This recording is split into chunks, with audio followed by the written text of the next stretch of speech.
Hi, through this video, I just explained what is recursion and how recursive functions calls itself directly or indirectly. Okay, so the definition of recursive function is when a function calls itself again and again directly or indirectly until some termination condition is reached is called recursion. Means जब कोई function खुद को ही बार बार अपने आप को call करता है, कब तक?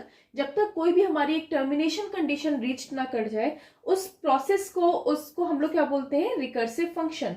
सो let us take one example. Suppose मैंने यहाँ पे एक सम फंक्शन डिफाइन किया, ओके और इस सम फंक्शन के बॉडी पार्ट के अंदर अगर मैं फिर से इसी फंक्शन को कॉल कर रही हूँ, then it is known as recursion. Means यहाँ पे आप देखिए, आपने एक फंक्शन डिफाइन किया है सम, और इसकी बॉडी पार्ट में आप सेम ही फंक्शन सम को बार बार क्या कर रहे हैं? रिपीट कर रहे हैं. तो द डेफिनेशन सेज जब कोई फंक्शन खुद को ही बार बार रिपीट करता है डायरेक्टली या इनडायरेक्टली, जब तक कोई टर्मिनेशन कंडीशन रीच ना हो, उसी को हम लोग क्या बोलते हैं? रिकर्शन. तो यहाँ पे आप देखो, सम फंक्शन अपनी बॉडी पार्ट के अंदर अपने ही आपको डायरेक्टली क्या कर रहा है? बार बार कॉल कर रहा है, तो इसको हम लोग क्या बोलते हैं? रिकर्शन बोलते हैं. Okay, now the question is कि व्हाट इज डायरेक्ट और indirect recursion? How recursive function calls itself directly और indirectly? So let us take one example. Suppose I write one function void sum. In the body or part of this function, again I call the same function. So now here it is the example of direct recursion. Why? Because आपने एक some type का function define किया है और आप अपने ही function को अपने बॉडी पार्ट के अंदर डायरेक्टली कॉल कर रहे हैं.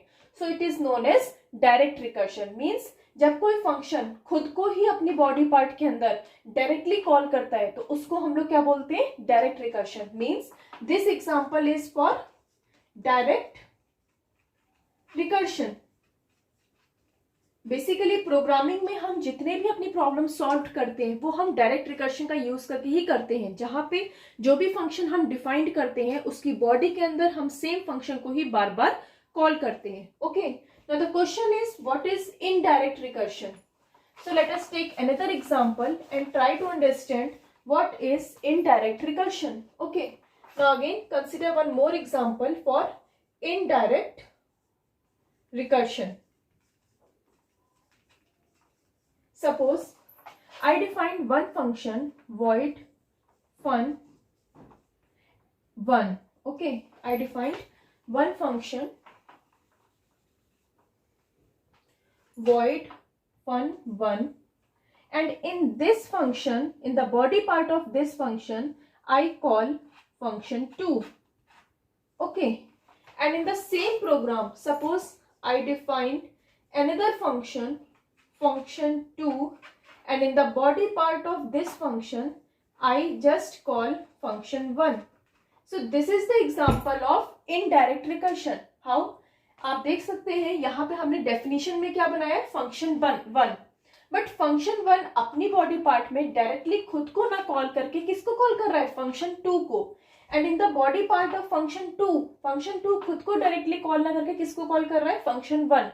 So it is the example of indirect recursion. Means indirectly function 1 हमारा कॉल्ड हो रहा है बॉडी पार्ट ऑफ फंक्शन 2 में, एंड फंक्शन 2 हमारा कॉल्ड हो रहा है बॉडी पार्ट ऑफ फंक्शन 1 में. So this is the example of indirect recursion. Okay, so through this video we just learn what is recursion and what is direct और indirect recursion.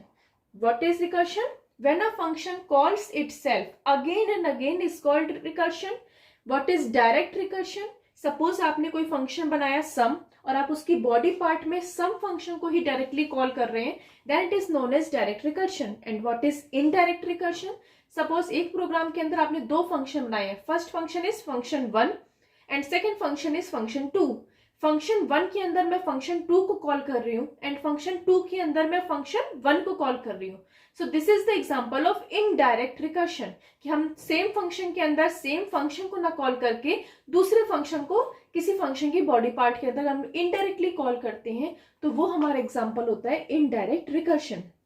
But mostly जितनी भी हमारी problems होती हैं उनको हम लोग बेसिकली डायरेक्ट रिकर्शन का यूज करके ही इम्प्लीमेंट करते हैं. ओके, तो I think through this video you know what is recursion, what is direct and indirect recursion. Okay, now in next video I just take the example of factorial of a number and try to implement it using recursion. Okay, thank you students.